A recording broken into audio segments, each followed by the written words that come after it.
Hello and welcome to another creative coding video. Today we're going to be looking again at variables, and this time we're going to be working with an example that really illustrates how and why they can be useful. Now, we introduced the idea in the last two videos and we kept the examples fairly simple just so we could really understand how to use variables, but today's example is more focused on seeing the power of variables and why we bother to use them. We'll also be introducing an idea of coding to be more general than specific, which is a good habit, but we'll come to that later. It's easier to see than to talk about.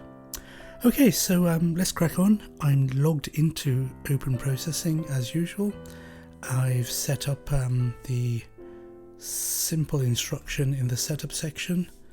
I'm making use of the simple.js library to help things along.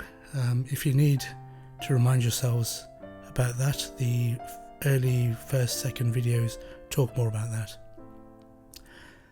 Okay, so we've got some instructions. I've already typed some instructions into the draw section, and they're familiar instructions. In fact, I've made a mistake which you spotted. That should say fill. Good. So the fill instruction sets the color for filling a shape, and we already know that. We've done that a few times.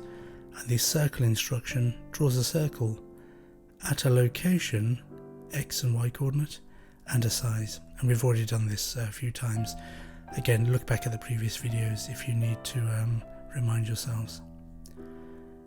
So we're picking yellow as the colour, and we're drawing a circle in the middle of the canvas, which is at 400/300 of size 100, and then we're changing the fill colour to red, and then we're drawing 4 more circles, and they have the same size, 100, but they're at different locations.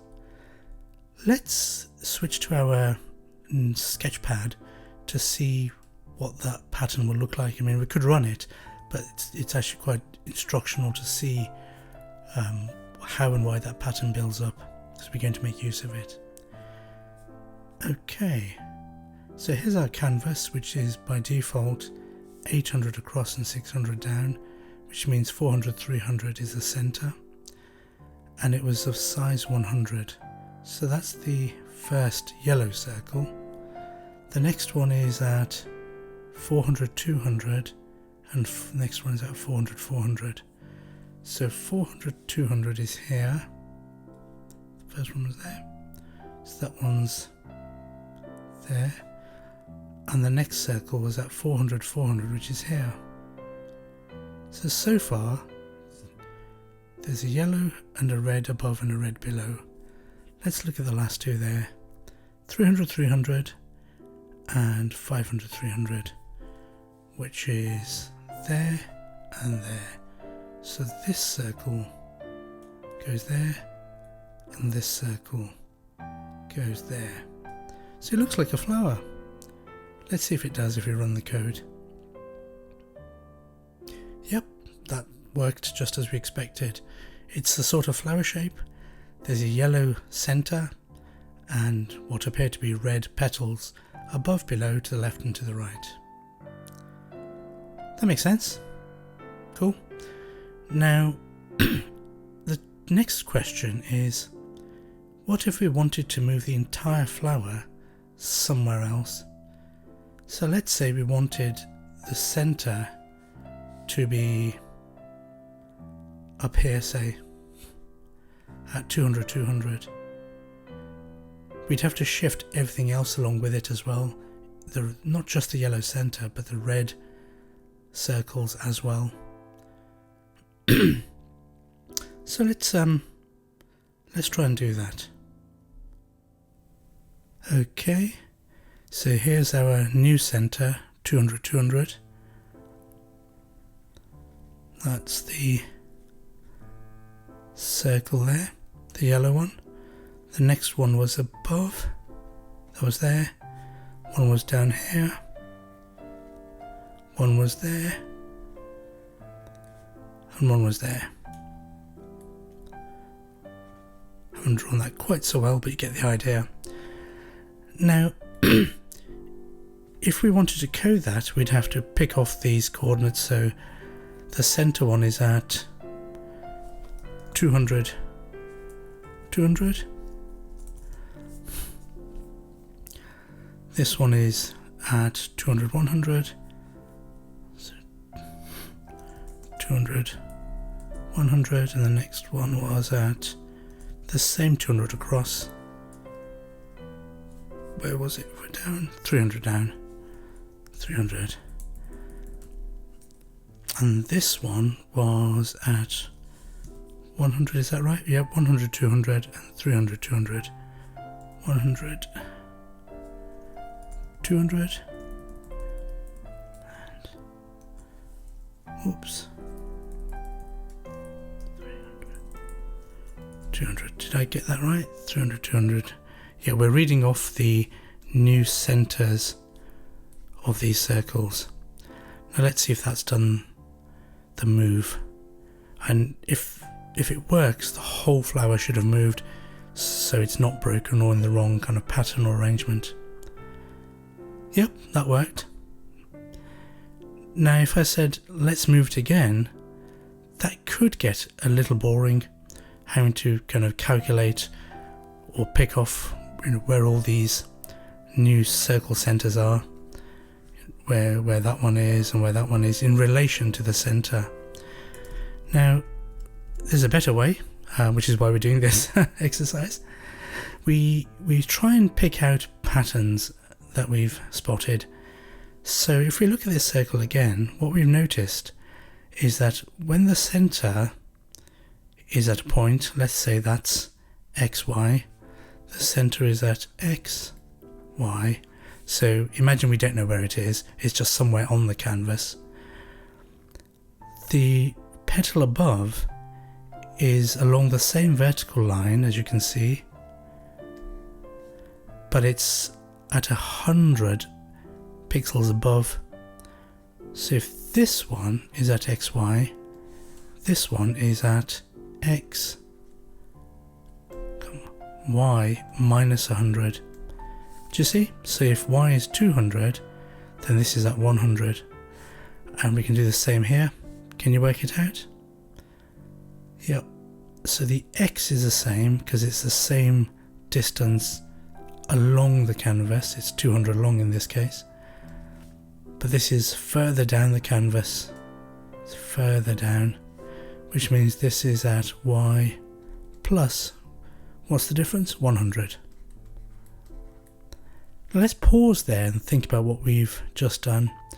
What we've said is, wherever the center of the flower is, the center of the middle, we can call that XY without having to give it numbers. If we know where that is, or if we say it's at XY somewhere on the canvas, we know that in relation to that center, the petal above will be 100 pixels up and the petal below will be 100 pixels down. Let's do this one. This one is not at the same X, it's at X less 100. It's that way. So it's X minus 100. And this one is from there to there. Sorry, I haven't finished the previous one yet. So that's X minus 100 and it's Y down. Yep. It's the same vertical distance down as the center. And this one, we got rather carried away, didn't we?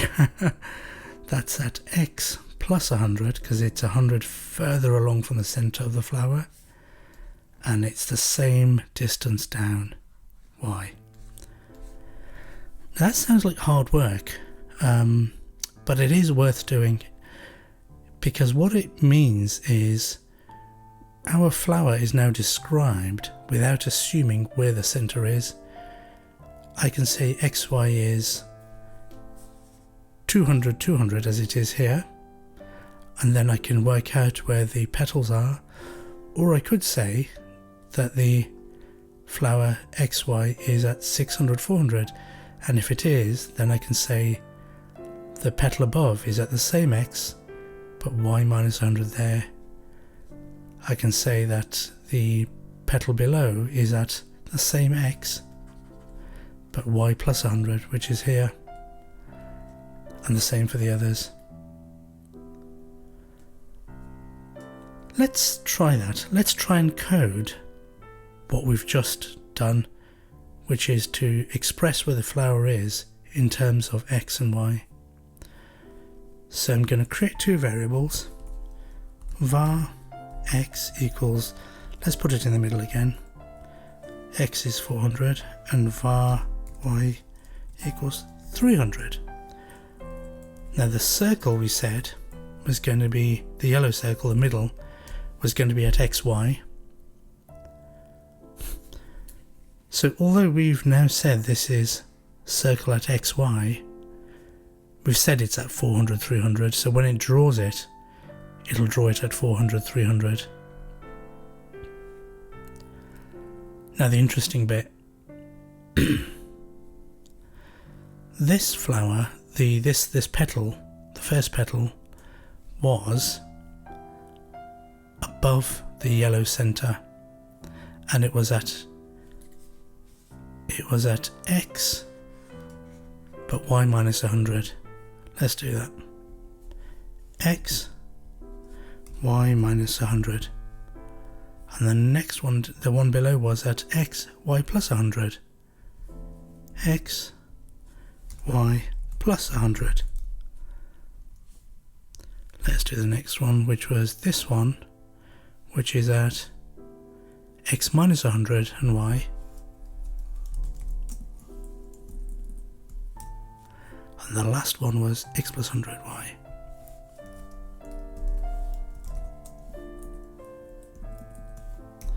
Now before we run the code, let's just walk through what the code should be doing. This bit that draws the circle, we've written it in a way that doesn't assume where the center of the circle is. It just knows that it's at XY. In the early bit of the code, we have said that X is 400, Y is 300, which means the center will be drawn at 400, 300. This petal will be drawn at 400, because X is 400.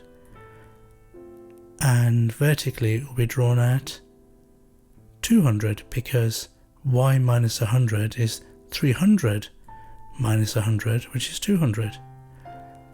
And the same for this one will be at 400. 300 plus 100 is 400, so this will be at 400, 400, and so on. Let's run it. If we run it, it should be at the center.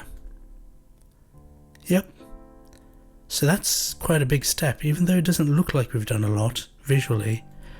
We have done quite a lot of work here. Work we can be proud of, actually. What we've done is successfully changed our code so that it's written in a way that's not assuming where the center is, but given where the center is, it works out where the center circle and the four petals are going to go. That's a lot of words for describing something quite simple, but it's quite a powerful thing that's happened. And it's powerful because we can then change where the flower should be. So if we move it left and up a little bit, let's move it even further, 100. It might get clipped off the edge of the canvas, but we'll see. It illustrates what the point. So we haven't, this is the important point, we haven't changed the code that draws the circles. All we've changed is just the bit that describes X and Y, and everything else should calculate from that. So let's run that. Yep, it's moved up and to the left.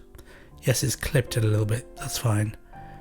The important point is the whole flower moved, and all we did was change the center of the circle of the flower.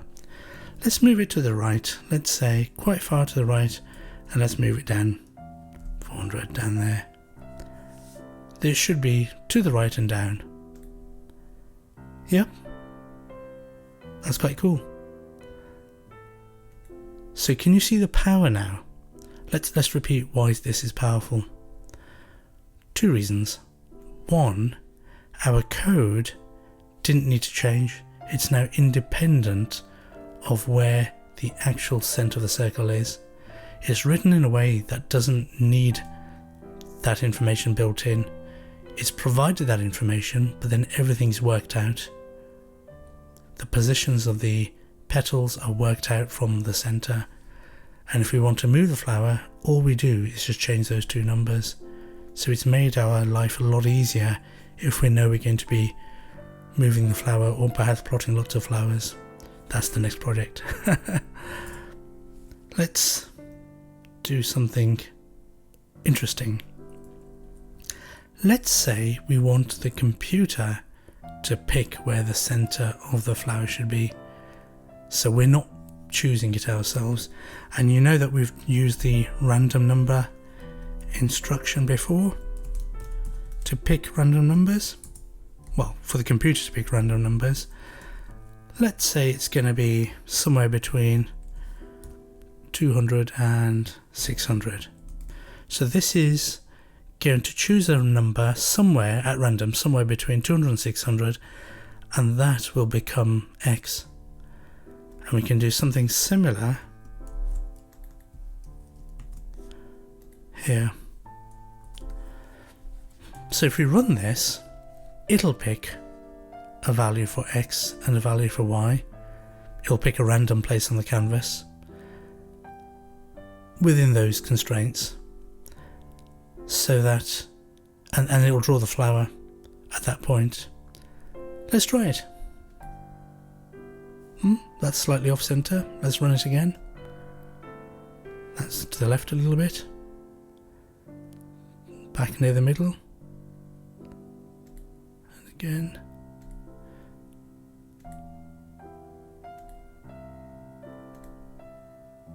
That's to the right and down. So this is quite interesting, isn't it? What we've done is we've successfully written code which really doesn't depend on where the flower center is. It's written in a way that's general, and that's the point I wanted to make really. We've written code initially that was specific, and now we've generalized it. And you'll hear fancy phrases like we're generalizing the code or we're parameterizing the code because we're writing it in terms of the parameters X and Y, the variables X and Y, and then we're picking those separately. Let's change some of these limits. Let's change it to go from 0 all the way up to 800 and 600, which is the full size of the canvas. You'll see why I didn't do that initially. That one's fine, and it gets clipped, and that's the reason I chose that range, is to keep the flower away from the edge so that it doesn't get clipped. But this is quite interesting as well, there's nothing wrong with that. By luck all of these are now being clipped. Wow. Okay, so I'll stop there. We've introduced a really two powerful points there. One is being able to change our code from the specific to the general. Making it general means that it can be used again and again without having to change it. And the bits we change, we do separately and make those easy things to change. This is a really good thing to be able to do because it makes our code reusable. And we want to be lazy in a good way, in a smart way.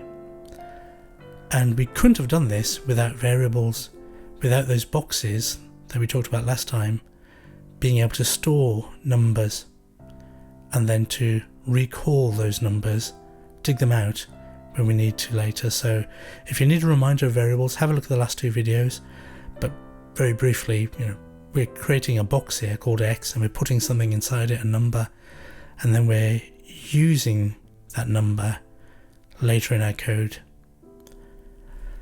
Fantastic. I think that's quite exciting. It's something that programmers, coders use a lot. Almost every program that you'll come across will use variables because they're so useful, and this is one way that they're really useful. So I think I'll leave it there. Have a go yourselves.